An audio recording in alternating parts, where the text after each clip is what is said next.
polluted. You can go after it at the end. The state came in and gave in the carbon filters to begin the process, and they go through systemically. Here, they didn't know where the contamination started.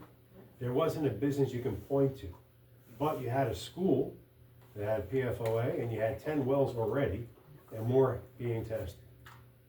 So they started with the engineering report, put in the grant from New York Water, which gave them 60%. And then they got a grant from Stefanik, which is similar to the one that we're going to talk about for you. Then they got additional funding through BILD, the Bipartisan Infrastructure Law. Combined, was $5.2 million. And they still had people that were against public water. Yeah, it was. For me, it was. Because it's an interesting case study in how to go about doing this. So in your packet should be our track record. It's an article that I wrote called Turning a Handout into a Handshake. And whether or not we end up continuing a relationship or not, these are good things for you guys to learn with any consultant, but more so for your own edification. And that article and that PowerPoint presentation that I gave in an association in towns at a training seminar on how to stop saying give me, give me, give me, and turning into a partnership with the state. How to access those funds so they realize that you're meeting the state's goals as well as meeting your own. How to develop a funding quilt. And the only thing I really wish, you always say you never have any regrets, right? I have a regret. My regret was I didn't trademark that phrase, funding quilt. Because I've been using it for so many years that other towns and other consultants are now using it. That's what I wish I would have put a trademark on it. And then last year, at the Association of Towns Annual Training School, I gave a presentation about small towns and big problems. So that's in your packet as well. And that's using case studies from clients all over the state on the process for securing funds. And the reason why I share those with you is when I first spoke to the supervisor, one of the questions and topics that came up was your need for funding for your wastewater treatment plant and your sewer lines. And we started talking about things and how the town could address that. What would be the process for moving forward? Will be an engineering report and then going through the grants. And the reason why I mentioned the engineering report. Hello, how are you? How are you? Good. Rich Riley. Hey, Rich. You guys spoke. We spoke on the telephone. Yeah. It was 6, right? I'm not. It is, no, we Okay. just started before we started chit-chatting. Double check. We are chatting, it's fine. So, I mentioned the engineering report because all the funding agencies require you to have the engineering report done. And we spoke about the different grants you want to go for and the things that are eligible for the town, from the bipartisan infrastructure bill to New York Water, the community development block grant, all things that are eligible. And then the supervisor calls up and goes, I got $500,000. I go, look, I just snapped my fingers, there it is. But you guys applied, and you were on the board, Linda, when this happened 2 years ago. You applied for, in 2022, New York Water, which wasn't successful. You were listed on that point on the intended use plan. And then in 2023, you did the quick and dirty, what they call community project funds, otherwise known as earmarks or CORC, down in Washington, D.C. They give you a call, and 3 weeks later you have to have something in, and you put it in. And you forget about it for a while because our federal budget process is like making sausage. You don't want to know how it happens, just like the way it tastes at the end. Well, are you familiar with how the community project funds actually works? So we've had member items earmarked for years in the federal level, and then they went away because they were abused. And about 5 years ago, Congress decided that they want to go back in and follow our Constitution, whereas the purse strings are controlled by Congress. And they felt that every Congress member and senator would have a better finger on the pulse of what their community needs. And they reinstituted the earmarks through what's called community project funding in the House and CD as congressional directed spending in the Senate. And every member had the opportunity to apply for and put forth 12 projects in their district. Now it's 15. And each senator, they didn't have a limit, but Congress people did. And Congressman Tonko put forth your project. So there's an open window for about 2 or 3 weeks, sometime around March, April. We don't fully know until there's a budget, and the federal level, and then all of a sudden there's a press release, an email, you slam something in and stops. Every congressman gets 12 or 15, again now 15, and that gets put forth into the House Appropriation Bill. The Senate has theirs. In the House, then they will then negotiate, and from those 15, 5 to 7 or 8 will get selected to get put actually in the House, one House bill. On the Senate side, they'll have their projects going into the Senate bill. And then they'll sit there for a while. Remember, our federal budget year ends September 30th. And then we live off continuing resolutions that will be argued, as being taken, so it will be negotiated properly at the federal level for a while. And then at some point, when something happens, there'll be a bill. And it'll be either an omnibus bill or it'll be a consolidated appropriation bill, and you'll have an actual budget. And in that budget, some from the House and some from the Senate will finish up in that final budget year. You were awarded in the fiscal year 24 USDA Interior Bill $500,000. That's how Colleen came by in November and reminded the town that you have $500,000. What that really means is that $500,000 is set aside for the town. And it says for wastewater improvements in the federal budget. So you can't use it for anything else. You can't switch it to water or switch it to the town hall. It would legitimately take an act of Congress to change that. So you have that, but that doesn't mean you have the money yet. Right. You now have to figure out how to spend that money. So in the initial application to Congressman Tonko, the application said that the budget was 2.7 million. I haven't quite figured out how that is because the budget in the engineering report is 3.3 million. And 3.3 million. There's a lot of contingency in that budget, so maybe it really was 2.7, but the budget in the engineering report was 3.2 and change. And the engineering report was done by? MJ Engineering at the time. And in that is, overhead and profit for the contractor, design contingency, contingency, bid contingency, and a 7% inflationary number. EFC, the Environmental Facility Corporation, requires a 30 or 35% contingency anyway, because it takes years to go through the process. So how they build in a budget, everybody's a little different. You asked for about 1.2, you got $500,000. So when the USDA came to the supervisor and says, how do you want to spend that money? Now it's your chance to figure out how I'm going to use that $500,000. You have to apply to USDA to get that. When you apply through the congressman for that earmark, you have to identify what budget to put it through. And so you put it through USDA, great program. I love working with the USDA.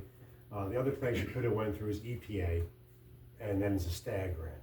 Either which way, you have to still do the same thing, make an application on a federal application, and do an environmental review on whatever it is you're doing. USDA is very fluid and flexible with how you want to use this money. So you all have to make a decision, and I gave you on that little memo, is you have $500,000, and then you can do a variety of things with that. You could either, Ben, I don't mean to cut you off, but before we get too far, it is 6 o'clock. Are we gonna officially call the meeting to order and our minutes being taken? I have the supervisor's phone recording, everything's being said. And that's sufficient? Yeah, I think so, yeah. You Yeah, think so? I'll work with Candace and Cheryl on them too. Okay, Yeah. because I don't think that that's sufficient. Well, I mean, ultimately, we have to turn them into minutes, but. Yeah. Cause you notice when we did the budget, that she just had a recorder, so we just have audio on those. No, I understand. I couldn't find the audio on my phone, so I just have it on video, so it's just the back of Rich's head right now. You want me to move? in that regard? it's a very nice head of hair. Mine will be a reflection. Just in case anybody foils it. You can move it left to right. That's audio. It's interesting, now, ever since COVID, official minutes can just simply be a video recording online. So just formally, we're gonna open the workshop for the wastewater treatment plant grant, the USDA grant, with Ben Seiden of LaBerge for the town board of town of Cleveland's to review.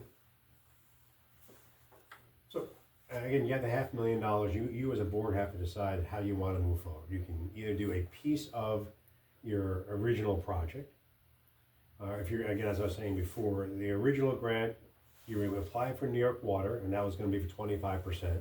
You applied for, that year was on the intended use plan, and I'm pretty sure you would have checked the box requesting bill money. That's, to apply for a bill, it's legitimately a box check. And then you applied for an earmark, you got the earmark.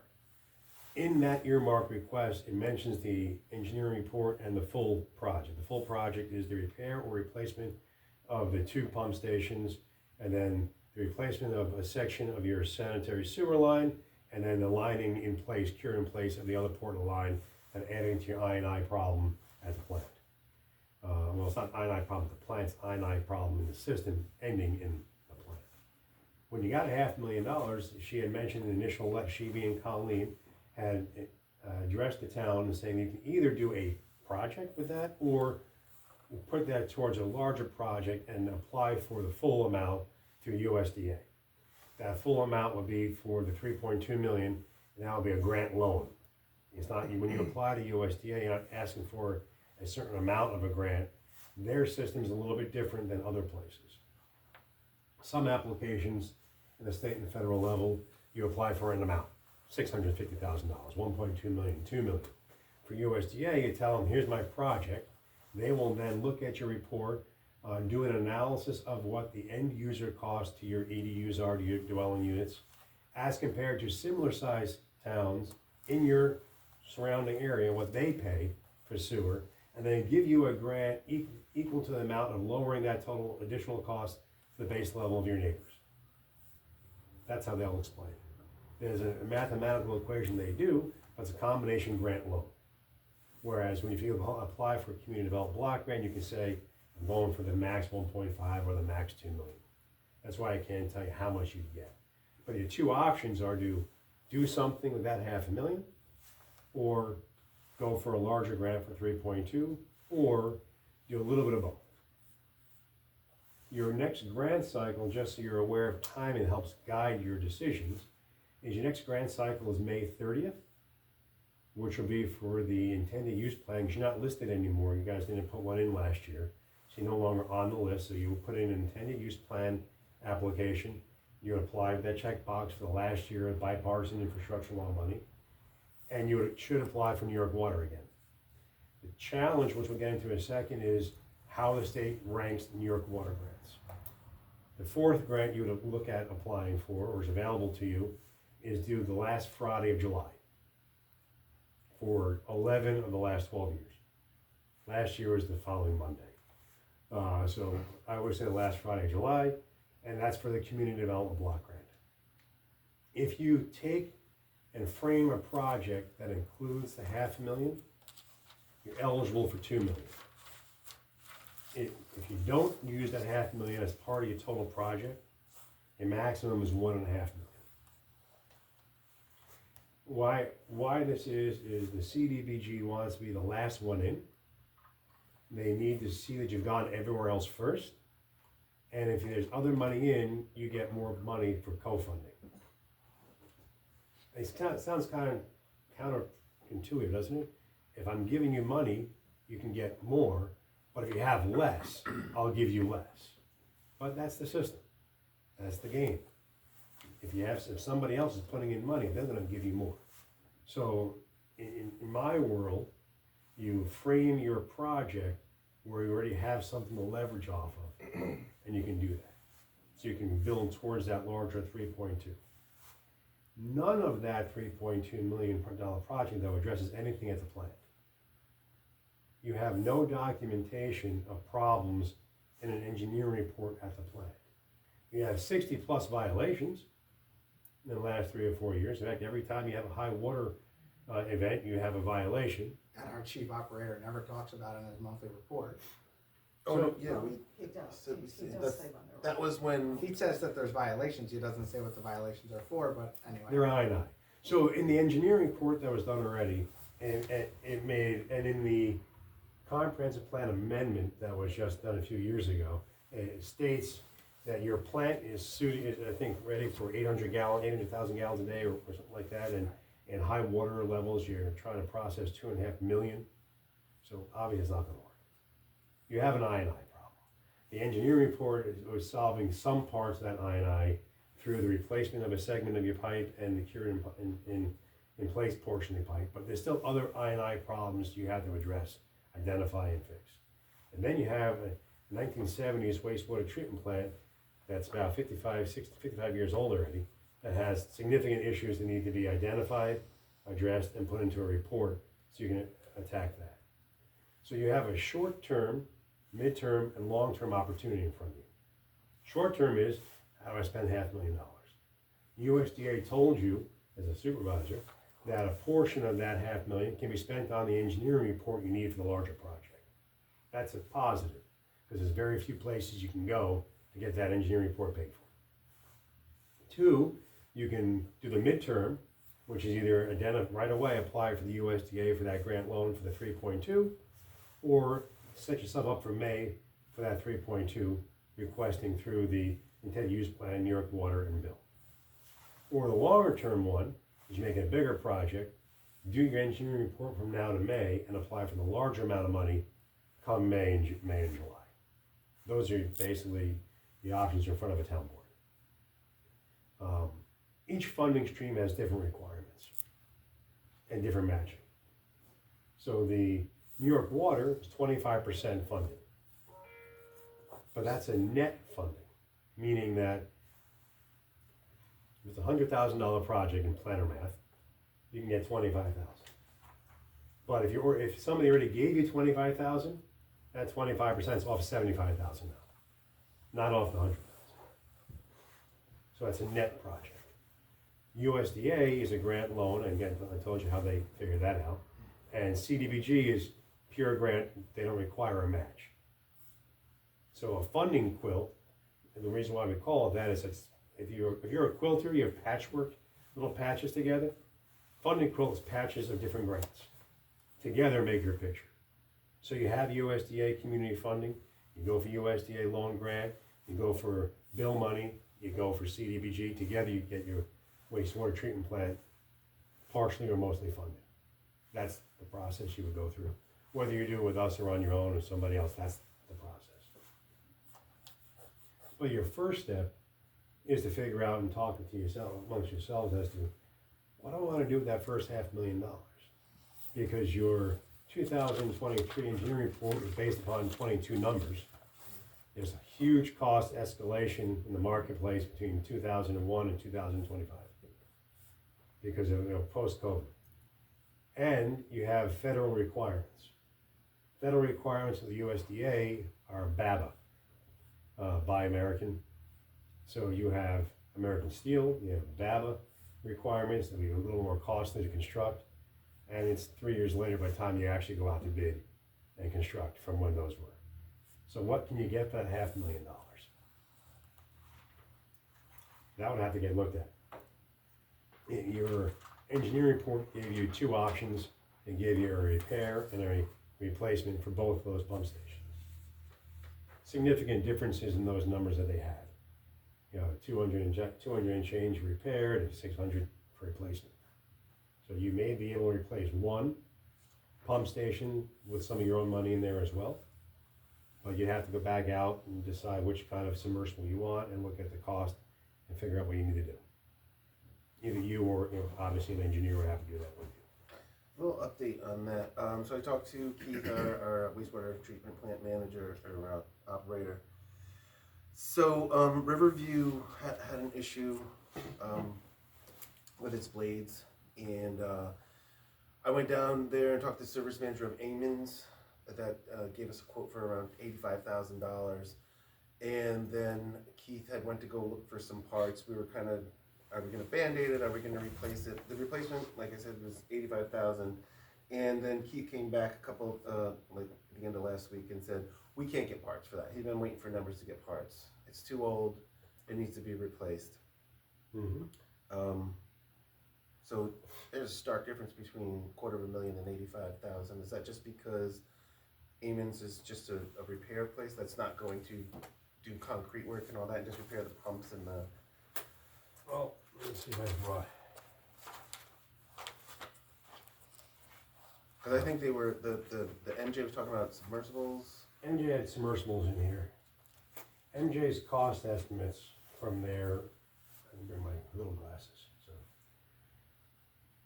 Riverview Pump Station improvement was, $157,000 for repair, plus all the engineering and the construction costs. So that station is down. But the replacement was, 511 for Riverview. That included all the contingencies, so it can be anywhere between 300 to 500.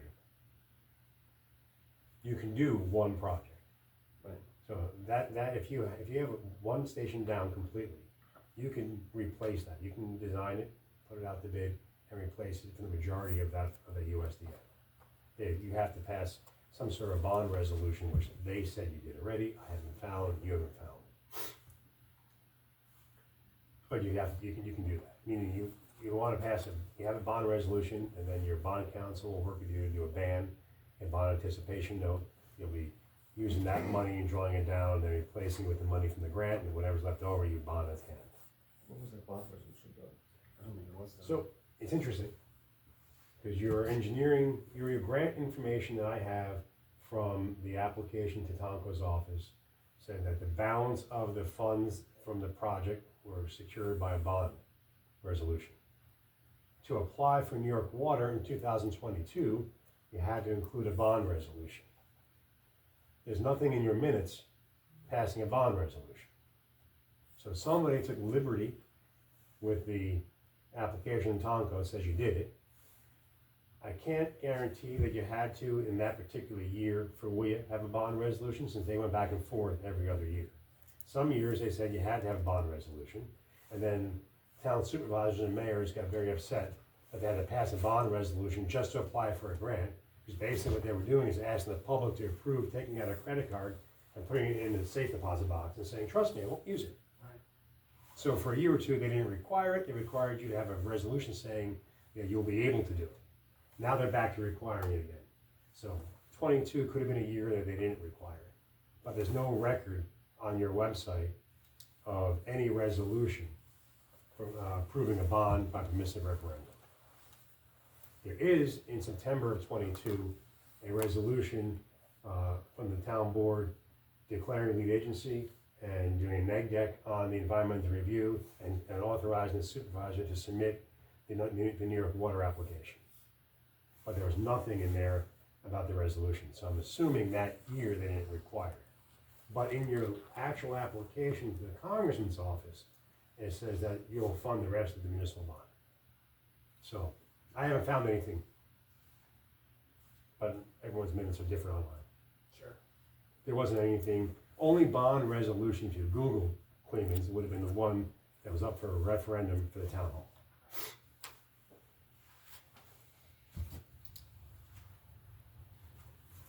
But that's what I have so far. So if you move forward, you're able to draw down on a grant application to USDA from them. I always recommend that you do bands though, because that way you can pay the contractors. It's secured by the USDA grant, but getting the money out of the federal government or state government doesn't always pay your contractors in time. How much of that $500,000 can go to that project? We don't know until somebody goes into the ground, looks at it, does the design, puts it out to bid with you, and you get actual bids. But based on the 2022 numbers, you should have close to what you need in the USDA just for Riverview. And that's the way you want to do it. If that's what you want to do, process-wise, the town has to make the application to USDA. First, you email Colleen and say, we met, this is what we want to do. And then you go through. She, being Colleen, gave the town a letter explaining how to use RD Apply, how to do the application online. But the second part of it is your environmental review record that's required for USDA. And in that application, if you want to set aside funds to your wastewater treatment plant engineering report, you can. And Colleen is from Mr. Tonko's office? Colleen's USDA, Tomka's office is done already. Okay. They did their job, they got in the budget. Now we're working on the next budget. Colleen is your USDA representative program manager. Ben, how much, you said we could use some of that $500,000 for the engineering report? Yeah. Like roughly, in ballpark, like how much would one of those reports cost? and take out the $500,000? Probably about 45 to 50,000 for the wastewater treatment plant. It's a little bit different than, a report for 2 sewer lines. Right. Pieces. But that's what I would budget off of that. Now, I'd be remiss, my job is always to tell you your options, never tell you how to do your job. Other options for funding engineering reports obviously comes out of your budget. Would have been ARPA money, but you had them already obligated all by Wednesday, so that's not available. You can apply for a community development block grant, planning grant in July, get awarded next January, and then do it in 26. Or you can apply whenever it comes out. It's supposed to come out in October, hasn't come out yet, for another DEC engineering planning grant, which is the one you got to fund the last report as an I&I study. And again, wait 6 or 9 months to be awarded and then do that and then apply the following year. So I'll go back to what I said before, you need the engineering report to make the application for anything at the treatment plant. They're annualized, those grants. We're on a schedule now where this governor's having her New York water very closely tied to the same time as the other CFA applications. So last year they were due in June. The year before there was September, which is what you applied for in 22. 23 was August, 24 was June, this year is May 30th. So next year, I'm assuming it's gonna be around that May, June again. So if you don't do the engineering report with the USDA now and you wanna go to a different cycle, you're waiting for the treatment plant grants till the following year. The challenge with doing it that way is you won't be able to leverage this $500,000 towards that $2 million CDBG, because there'll be then 2 separate projects. Because the reality is, you're going to put forth and go forward with this project now, and you can kind of frame it together. So it's just pieces of a puzzle. It's a lot of information I'm giving you, and I don't expect anyone to remember any of it, except that in this memo, there's a little bit saying what a funding quote is, and in my presentation, it goes over how we go about doing everything. So you can read and say, oh, he said this, oh, he said that. The third component, which has nothing to do with LaBerge Group, but has everything to do with your ability to apply for that $2 million, is you're going to need to do an income survey. Yeah, that was my question in my head as I was, just as you said that, as I looked at one of the emails that you had said Yeah. a couple weeks back, I was gonna say, where does that fall in all this? Okay, so CDBG, and I'm using a lot of acronyms and I apologize. When I give public presentations, people, I always tell them they have 2 hand signals. This means slow down. Happens often. I'm from Long Island originally. This means speed up. You can always use a slow down when it comes down to acronyms. CDBG is the Community Development Block Grant. Since 2000, New York State's finally been administering their own CDBG. Prior to that, it was done out of Buffalo and New York City. What that program is to help low and moderate income individuals. You have to be an area-wide benefit. To qualify for CDBG, it's either direct benefit, home ownership, small business development, or it's area-wide benefit, meaning it's a target area that's going to be benefited with this grant. To qualify for area benefit, you have to be 51% low mod income. You're not.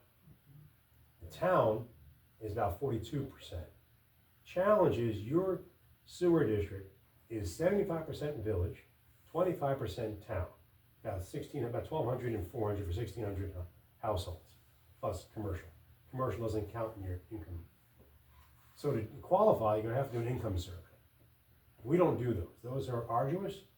We don't recommend towns do it themselves either, because you don't know what resident wants to give you the information. And the reason why you do it is every 5 years you have the ACS, the American Characteristic Survey, which is a derivative of the census every 10 years. We get mailed information.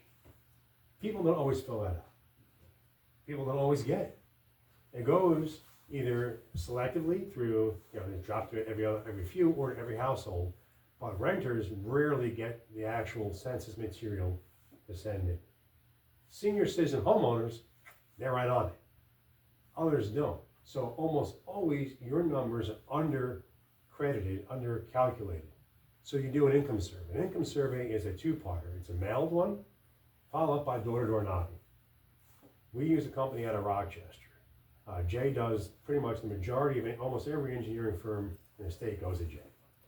Jay, his whole company, he does grant writing, but he's focused on that not. He just goes in.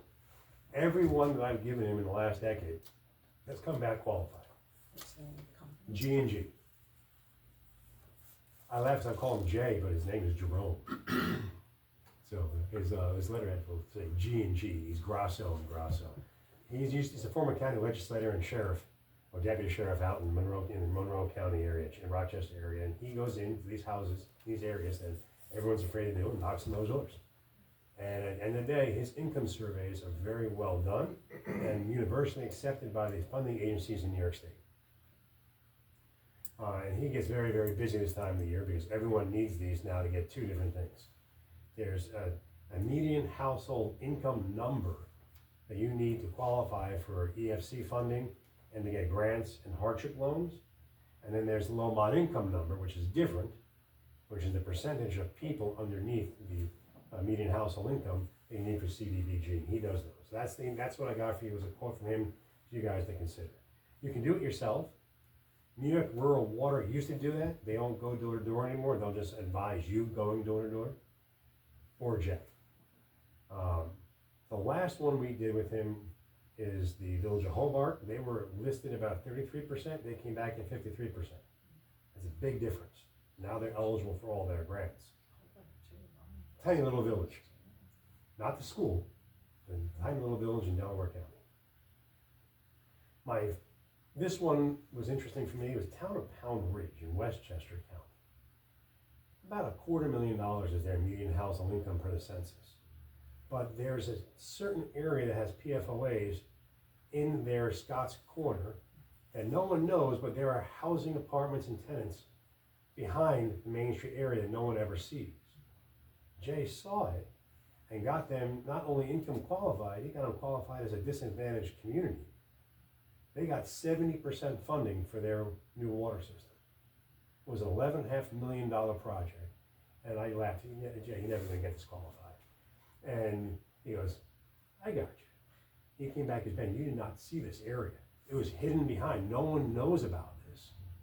And they got 70% funding, $7.7 million that just came out for them, was announced back in November, off of his income survey. So that's why I gave it to you guys to look at. I don't sell for him. I just basically, I go, hey, you want income survey? Here's the guy who does them, and I give you guys the information. If you have somebody else that can do it, great. I just know for mine, they're all income qualified with work he does. Because he goes areas that people don't want to go into. He has no problem doing that.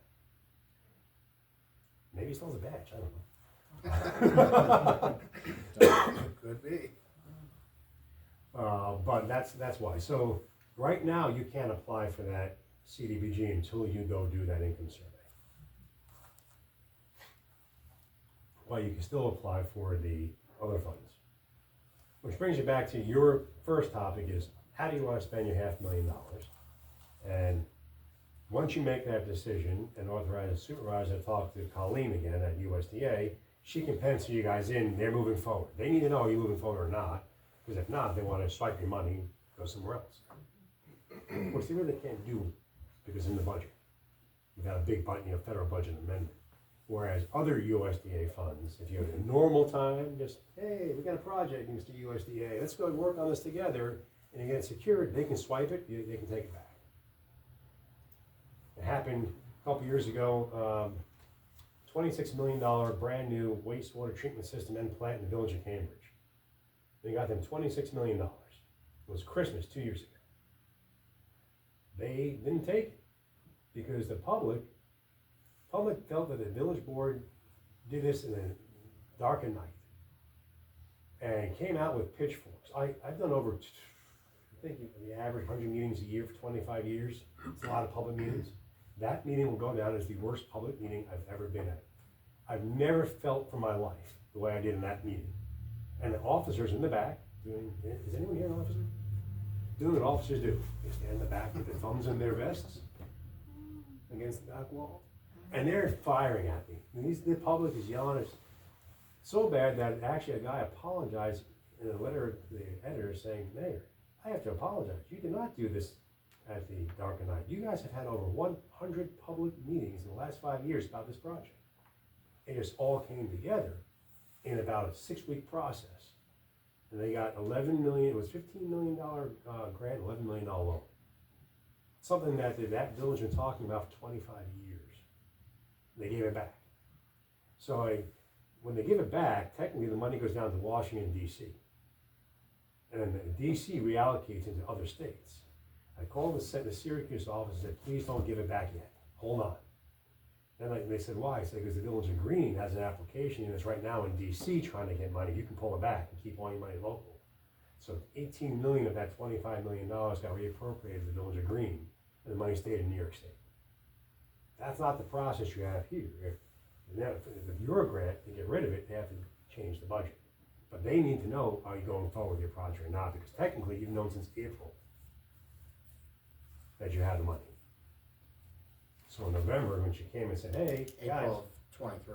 Yeah, no, Or April 24. 24, there was a letter that went in April from the USDA that we have the money coming out. But you don't actually have it yet until they call you. She called you in November, or stopped by in November, and said, let's talk about this. How do you want to use your money? Because April, the budget was approved. So in November, she came by and spoke to the town. Said, hey, we have the money here. How do you want to move forward? We're going to start talking about your options. And then you fell, got hurt, and holidays came, and now it's 2025.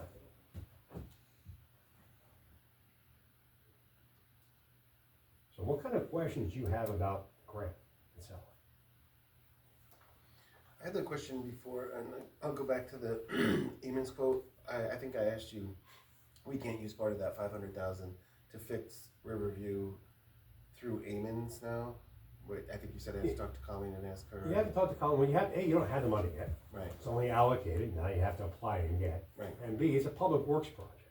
So you're gonna have to bid it properly. You just can't go and do it. However, you do have some emergency powers to bypass bidding in an emergency situation.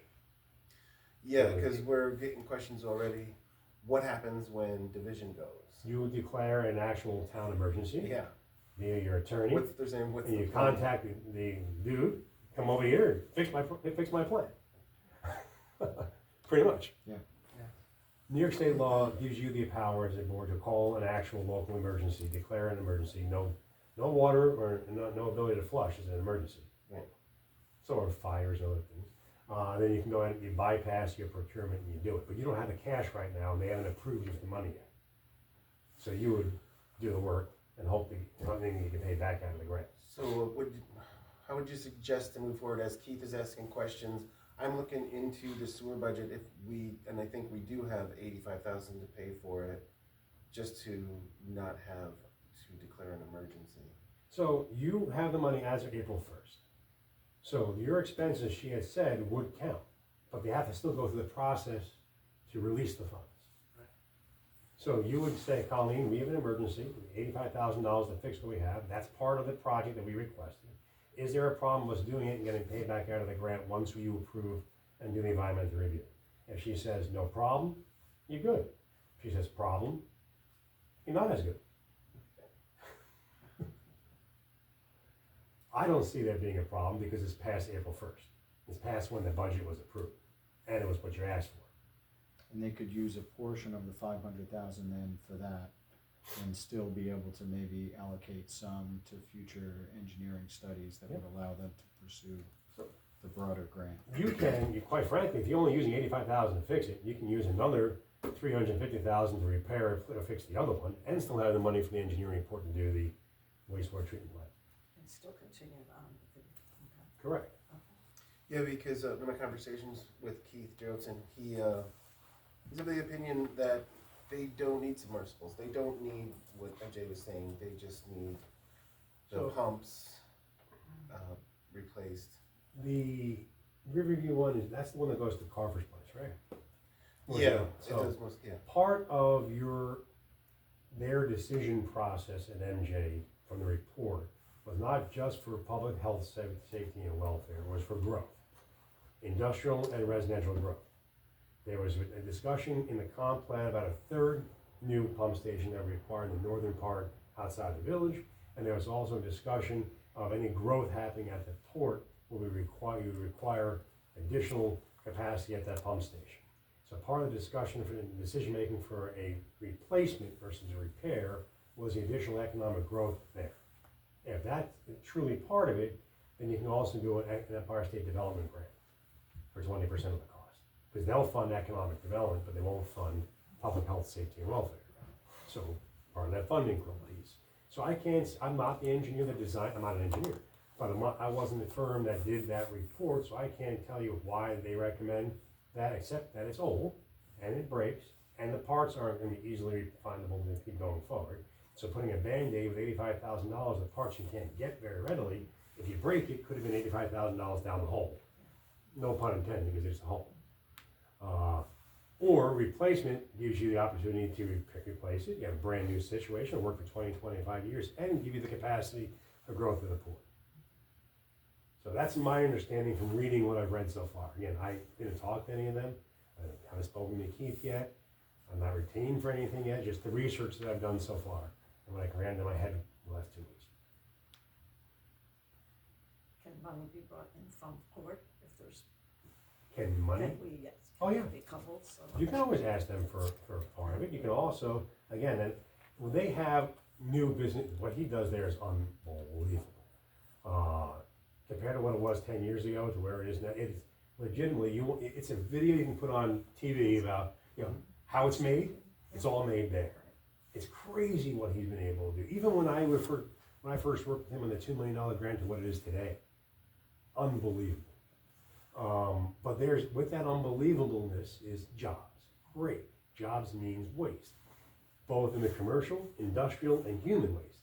There's a flow going into your pump station that wasn't there 10 years ago.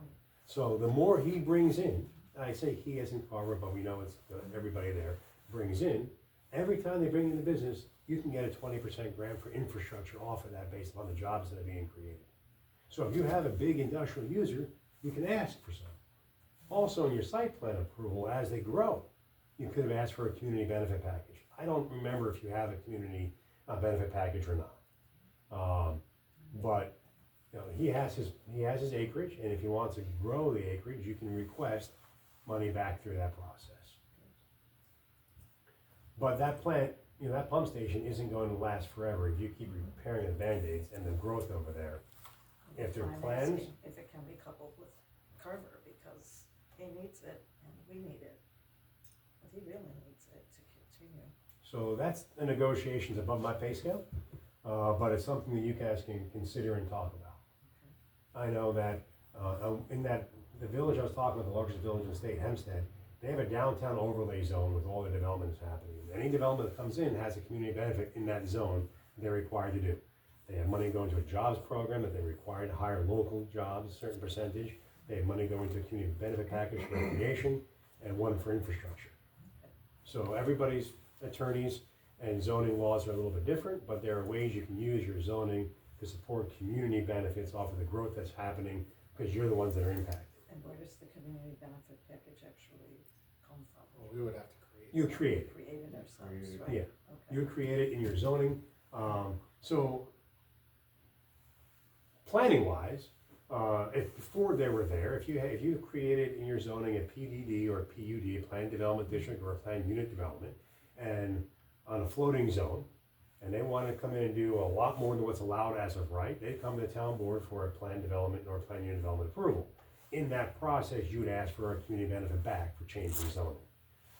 In a generic environmental impact statement, if you would have done a GEIS of that area, which would have allowed him to be pre-approved for certain uses, you would put in the mitigation fees in there for water, sewer, transportation, community facilities, and the like. Those are all land use tools you can use in development patterns. Other times, you call it a good neighbor fee.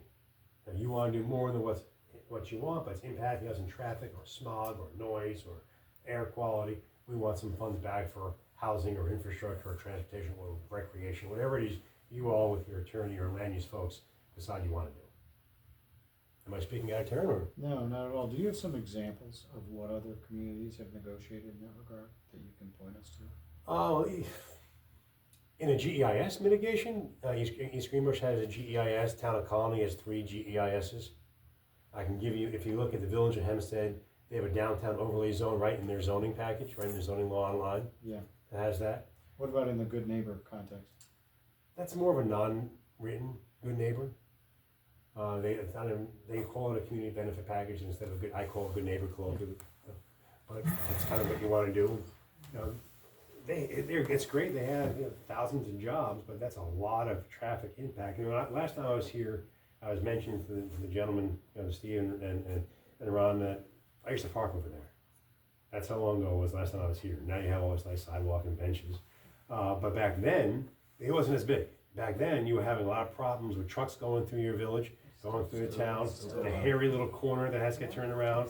And one of the community benefits Carver did at the time was he rehabbed some of those housing units right in the corner. You're coming up, you come from Albany, coming down through Selkirk, making a right, and there were 4 or 5 buildings over there he rehabbed, and that was part of the community benefit was A, providing some housing for his workers, but B, improving that. Then the community benefit, which was required of him, was a new access road to his area, if I recall. This is really testing my memories here. You know, I get home, my wife goes, "You don't remember anything." People still working on that access They road. are, well, they have been. We're still working on that access. Oh, good. There's 3 things she says. "You don't remember anything I say. How do you remember everything at work?" She goes, "And why aren't you nice?" I go, "I use all my niceties at work." But those are the things that were negotiated at times, and you have the ability to do some of that. Some things you can't because it's as a right allowed, and some things you can. But that good neighbor relationship, they've done a lot for the town and village, and both infrastructure wise and in jobs and notoriety. It's a phenomenal opportunity over there, and the more you guys can work on it together, cooperatively, even if you guys agree with each other, don't agree with each other, doesn't matter, cooperatively everyone has to work together for the area. You can work that out, as you were mentioning. This pump station is very important to you, as is for us. The information in your engineering report was 3 years old already. The pricing is now going to be, I'm going to make up a number, 600,000. I have minus the 50,000, 450. Can you chip in 100 grand? That's a question. You know, and you'll never know the answer until you ask. And attorneys never want to ask questions they don't have the answer to. But community boards will never know the question until you ask. And if that grows, and as you're saying, Linda, that it's very important to the growth over there, that particular pump station, and you're saying the parts are, you know, pretty much extinct, and the numbers are now larger than they were 3 years ago, and now there's a funding gap, why not ask? I don't wanna see a Band-Aid put on a pump station, I really don't. Right. That's what I But is keep Keith, saying. so is Keith saying the ones we have now are not non-submersible? Or, Yeah, but in the report, it says submersible. Is that, am I correct in It that? does say submersible. Okay, but Keith, the ones we have right now are non-submersible. And we think MJ put that in if the you go report, maybe over for on future growth. Riverview, yeah, Right. it's a concrete hole that you go down, there's pumps in there. So, It's the same with the road. so what I gave you guys 2 months ago was you've had this before. It's a general services agreement, which authorizes you to do nothing, but it gives you the ability to do whatever you want to do with us when you want to do it. That way, the attorney reviews the general contract, and when the attorney's happy with it, it's set. But nothing gets actually approved or authorized until you yourselves do an addendum for whatever you want us to work on, if anything at all. Some towns pass a general service agreement and just leave it, like Altamont. They haven't used it in 5 years, but it's there in case they have an emergency. Queensberry did the same thing, and then they call us for ARPA monies because they didn't know how to use it. Others use it and then addendumize it whenever they want us to do something, like Town of Wappinger, for example. We do all their grants, and now they're planning and engineering services. So, but the attorneys reviewed it once, and that's set. You used to have one back in the early 2000s with us. They did that, and you only use us when you need it. That was the general service agreement that we send over. There were a few things that you had mentioned, Supervisor, you want to talk about. One was the USDA, one was the sidewalk project that we have questions on with DOT, because I don't think you're going to be able to just spend the money without going through DOT approval and a DOT easement on a DOT road. without having any curbing or any kind of stormwater retention coming off those sidewalks. That's something we still gotta talk about. Yeah. And the third was, look, we gave you a proposal for the retrofitting of the new town hall property. So, the way we work is, once you have a general service agreement, whatever it is you want us to do, the five of you, when you were ready to do it, and we gave you a proposal, and you're happy with it, you sign as an addendum to that base contract for that particular service. So you control all the yays and nays. We have no authorization to do anything until you say yes. But the general service contract is there for whenever you need it. And some of it is gonna hinge on J and D if we use them or not, correct? J and D?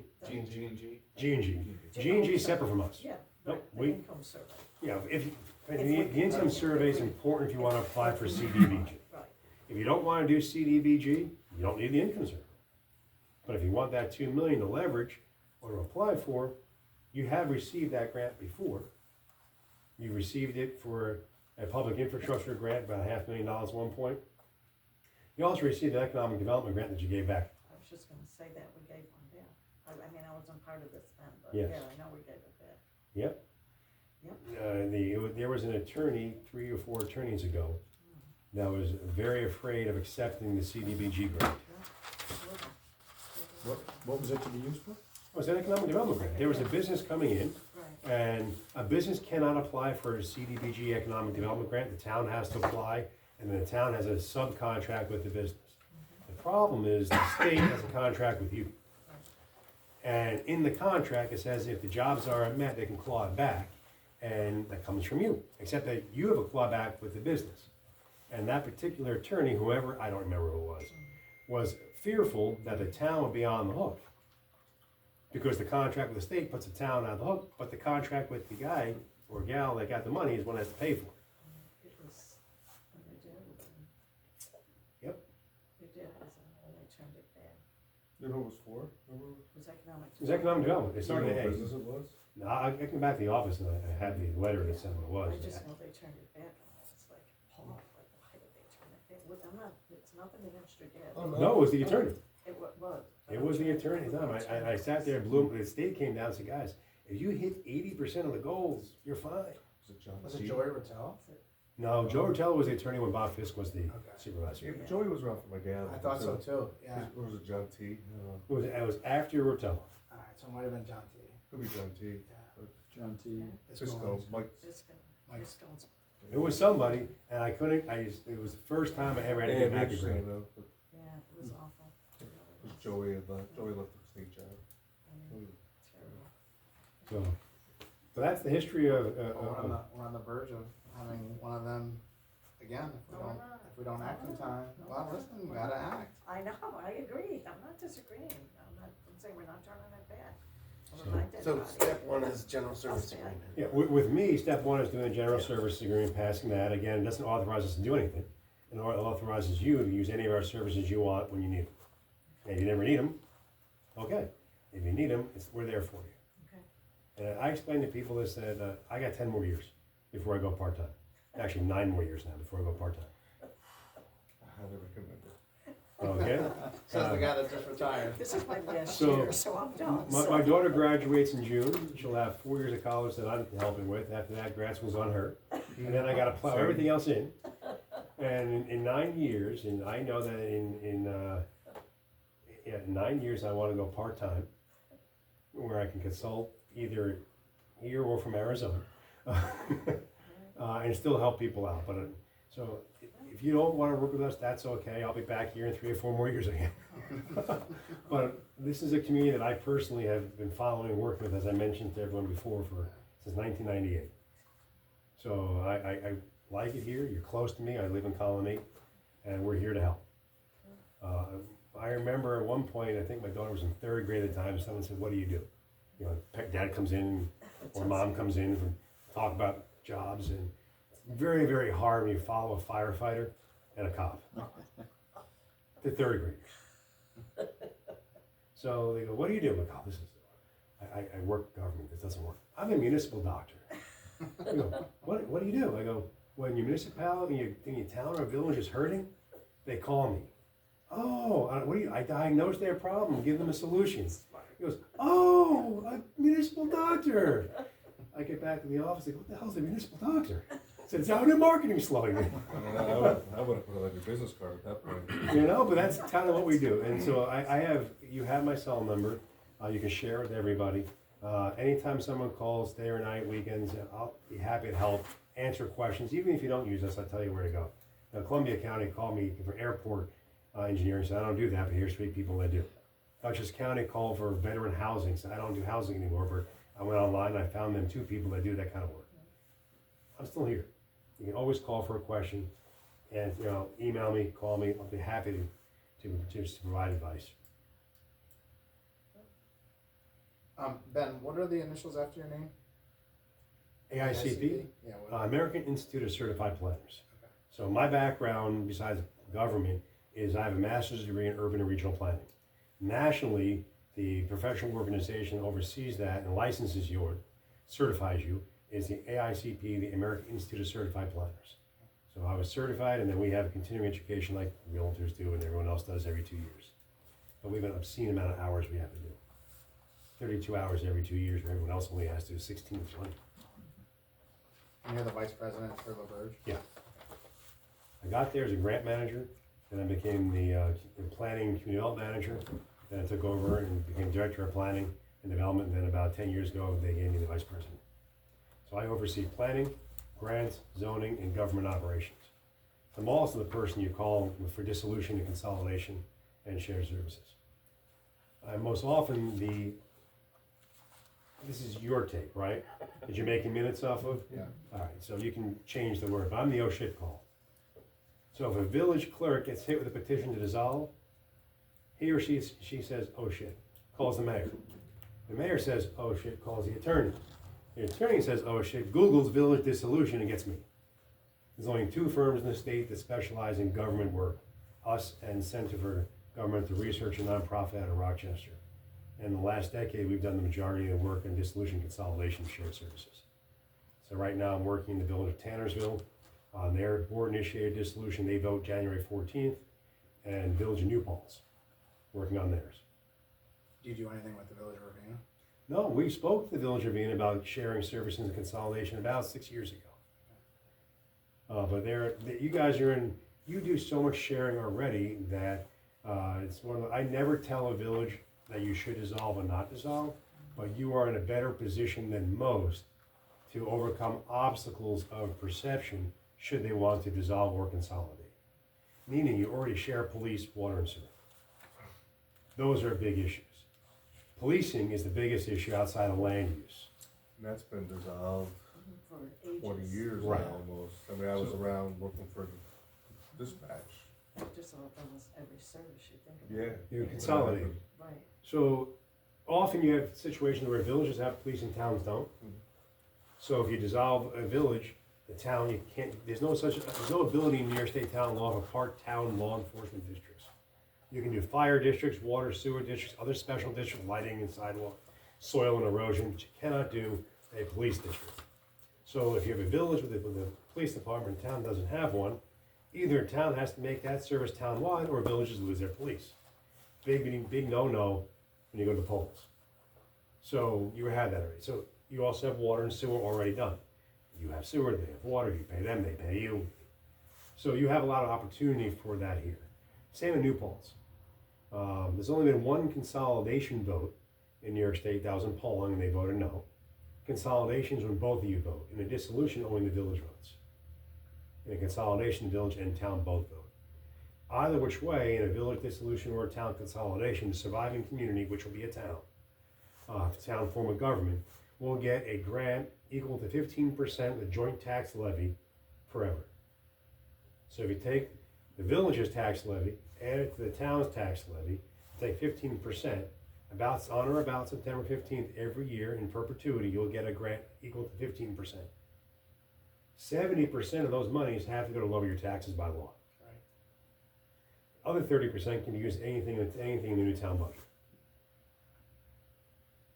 Just so you know. Sounds like another agenda item. We're working on it, that's just why. But I can come back anytime and talk about that, but here, Take a special session. but take down this, liberbridgegroup.com, LABERGE group.com. It's right at the bottom. Yep. Now put a backslash on it. Now, write down the word Lake George. Write down the word South Nyack. Write down the word Tannersville. Those are 3 separate websites. So LaBergeGroup.com /Tannersville. You get the website for the Tannersville Board Initiated Dissolution. Learn all about the process. You can do Lake George and look at their process. You can read their plans we've written. You can read what it means to be board initiated versus citizen initiated. What it means in a referendum. Big difference between a board initiated and a citizen initiated. Citizen initiated is a marathon done in a sprint. So after those 3 calls we made, all you have to legally do, 10 days certify the petition, if you were as the village, meet in 30 days to call for a referendum, have a vote. No information required. You vote your purse strings, your heartstrings, whatever you read on Facebook. Every one of the communities we work with does an interim plan, 90% paid for by the state. So you have something to vote on. A board initiated process is a long distance race. You control, as the village, the timeline. You then develop a full plan, and then the public vets that full plan. Then you have a public hearing on that plan. Then the village can decide if they want to go to vote or not. So it's actually well thought out. I have been fighting for a decade, and not one assembly member wants to take this on. It's not important. It only happens 10 times a year, so it's not that important. But the petition should initiate the process of the planning, not the process of the vote. You should be required to do the full plan so the public knows exactly what they're looking for. But exactly is in 1970s air quotes of exactly, because you cannot bind a future government, so the plan you're voting on is not guaranteed. Only guarantee is if you do a consolidation, because then you're voting on a consolidation agreement between the town and the village that you're both party to. But I can get you, Supervisor, to share with everybody, since I have your email to share with everybody, the other presentation I gave in New York City last year, which was, don't be fooled. A village dissolution is a town issue, not a village issue. Yeah, I remember that. Because you're the ones that are left holding the bag. Yeah. So the village can say, peace out, drop off their keys, turn off the lights, and you're stuck closing it down. And you're stuck saying, uh-oh, I have a water treatment plant now that I don't know how to operate. I have roads I have to plow that I don't have the equipment for. I have cemeteries that I have to deal with that I didn't have before. So there's a lot to it that people forget. They think, oh, I have 2 clerks, that's redundant. I have 2 DPWs, that's redundant. It's different. Different services, similar, but different. But yeah, we can talk on a whole nother meeting just on that alone. I spoke to Ravina, again, about 5 or 6 years ago, about consolidation and this, but they didn't bite then. But all it takes for a board, for a citizen initiated, is 10% of the voters to sign a petition. And you're forced into that marathon sprint. Versus what Tannersville did, they knew they were going to hit the petition on the following Monday. They had enough signatures. They came in and said, let's press pause. Let's pass a board resolution and start ourselves. Let's go through the process. But yeah, there's only 2 firms that specialize in that. And I pretty much have everyone east of Syracuse. Except for Wolcott, they called me out in Wayne County. And they're 20 minutes away from the other company. And Paul goes, what are you doing in my backyard? I go, they called me, what am I gonna do? I don't want to drive 3.5 hours. And they go, okay, it's okay. And now he goes to the ones over here. Yeah, and those are the kind of questions you can always call me. You can always ask me. How do you deal with telecom? What do I do with zoning? What kind of grant do you have available for parks and recreation? What's happening to my waterfront? What can I do with that? It's just my number is always there. You can always give me a call. Yeah, everybody should have your email and number. I forwarded everything from Colleen and you, so that Perfect. everybody knew where we're at. I have a staff of 14 planners and economic and community developers, and the rest of the firm is engineers, surveyors, CAD operators, and the like. And my government operations team is myself. I have a former county manager. I have a current mayor, a former village board member, and a former city councilman. And our planners and grant writers and community developers. So we kind of had the government thing down a little bit. Any other questions? And you, so you got our, grant application because it's public knowledge? Well, actually, I work with a supervisor, but this information is public knowledge. The fact that you got that, Yeah. so everything that I spoke about today is public knowledge, because you have the engineering report that you submitted to the state, you have the grant that Tonko put out there already, and the USDA had gotten you the information. So it's all public. And the supervisor reached out to you after being contacted by Colleen? No, we were talking already about that. I gave out marketing information last year. Every year I put out marketing. Association of Towns. Mhm. So that's where the relationship kind of. That's where I first Our met. first meeting was at that coffee shop by Guitar Center. Yep, In December. of when you last got year. elected. Yeah, right before. So, So that was before Association of Towns. Yeah. and then I saw you in January at the newly elected town official meeting So at do the you, Marriott. when there are changes in administration, do you reach out? Yep. Sort of, that's your standard? Within my target area, yes. So whenever there's a change in administration, either in the towns that I have or the towns that I've been with before, I always reach out to them. I said, you guys all got the same information that goes to the town, with the new supervisor, and here's who we are, here's what we can do. I'll see you at the newly elected town official meeting. So the newly elected town official meeting is the every other year at the Marriott in January.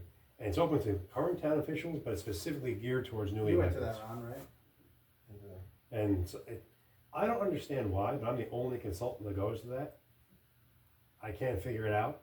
But for the last 6 years, it's Department of State, Controller's Office, the municipal insurance folks, and me. It happens to be across the street from my office, so it's easy. But I meet all kinds of new supervisors. I normally end up having a relationship, business relationships with about 10 of them a year. Yeah, there's probably only about 6-8 people there out in the hallway, Yeah. if I recall. I'm one of them. You were one of them. And I'm there because the Association of Towns values our opinions and what we do. But in the Capital District, all the engineering firms can go. I'm the one that goes. Again, I've been around a while. And that's why I say, anytime someone needs a question answered, give me a call if I can help, great. If not, I'll gladly direct you to somebody that's better than me.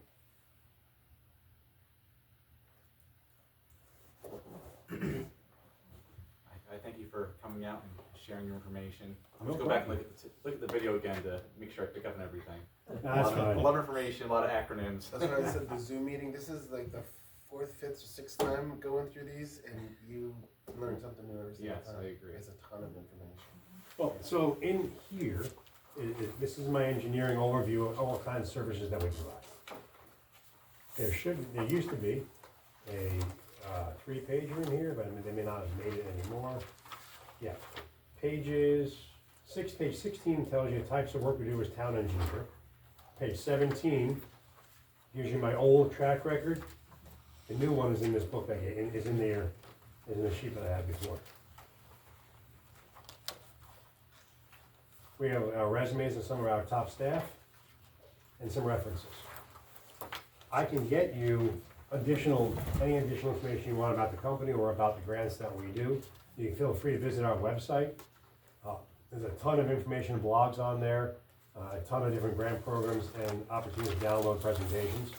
This will be the first year in about 18 years that I'm not presenting in New York City. 14 years ago, I told a firm that I'm not going to New York in February of 2025. And they go, Ben, that's 14 years from now. I go, yep. My daughter, I have her for February break. That's going to be her senior trip. They go, we're okay with that kind of notice. So I'm not presenting. I will not be here. I'll be with my family on vacation in February, because spring break, she has softball, and we can't go away. And so this is going to be our trip for February. I'm not presenting. I do feel a little awkward because I've been going since '99, but I'm not presenting. So there won't be an article this time. But there was an article in the last Association of Towns, Talk to Towns. You all get that newspaper? I did a 2-page spread there on New York Forward.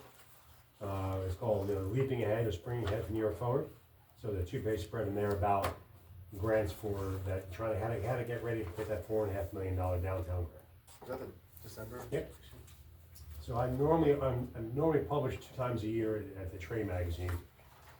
on how to do this kind of work. So, you'll get a lot of information off of that. Any other questions you guys have? Why am I bald? Did I have a beard last time I was here? I never asked about your. I just, you want okay, yeah, because I've been watching the clock.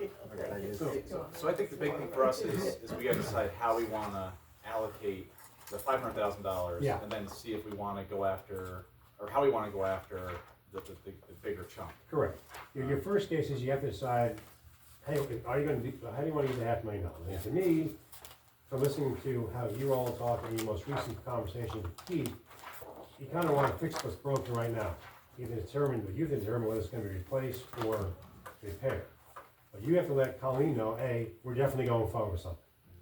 B, this is what we wanna do. And then you have to decide who you wanna do. Do you wanna go back to the firm that was here before and have them do the USDA application now that that's in? Do you wanna work with us? That's up to you guys. On the secondary piece, as to the longer term, do I wanna now only apply for the balance of that 3.2 million in May? Or I wanna use some of the money for the engineering report to get the bigger pot and go forward on a longer range plan for the wastewater treatment plant as well.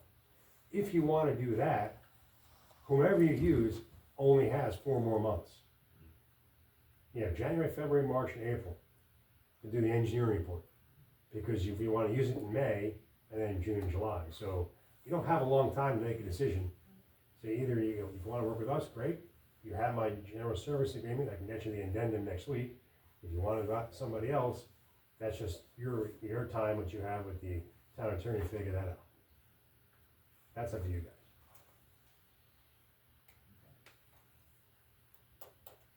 We got a lot to talk about.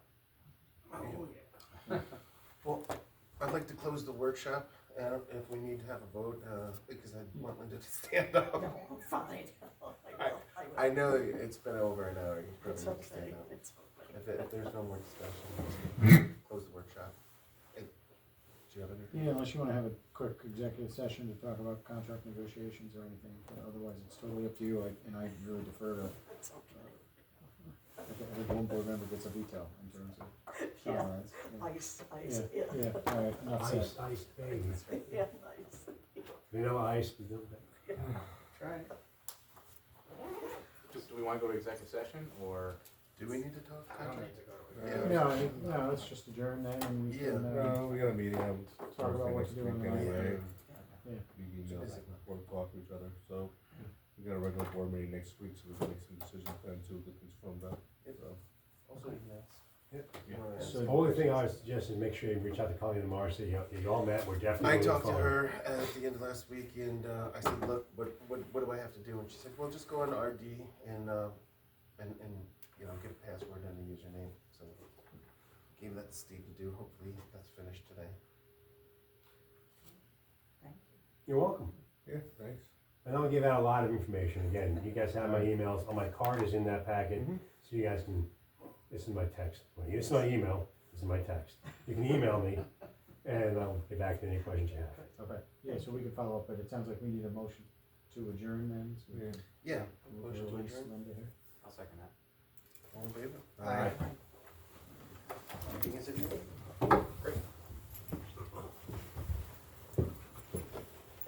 Put on my winter hair. It's getting colder. Finally. Well, I had to get up, so I was Frigid next week. I had to get up and sit outside the Village of Colonies, Village Hall at 5:55 this morning for 2 hours. Oh, Because I'm trying to reserve the pavilion for my daughter's graduation party. And in the town of Colony, we have Shaker High School, and we have Colony High School. That's almost 900 kids graduating in a weekend. Everybody buys for the same spot. Exactly. Don't rush things. So I get up there, it's 5:55, and I'm the second person online already. And I brought my tent, I brought tarp, I brought a heater, and I brought blankets. And I look at the guy next to me and I go, dude, we're too old for this. You're trying to get concert tickets, I thought. No, I'm trying to get a million.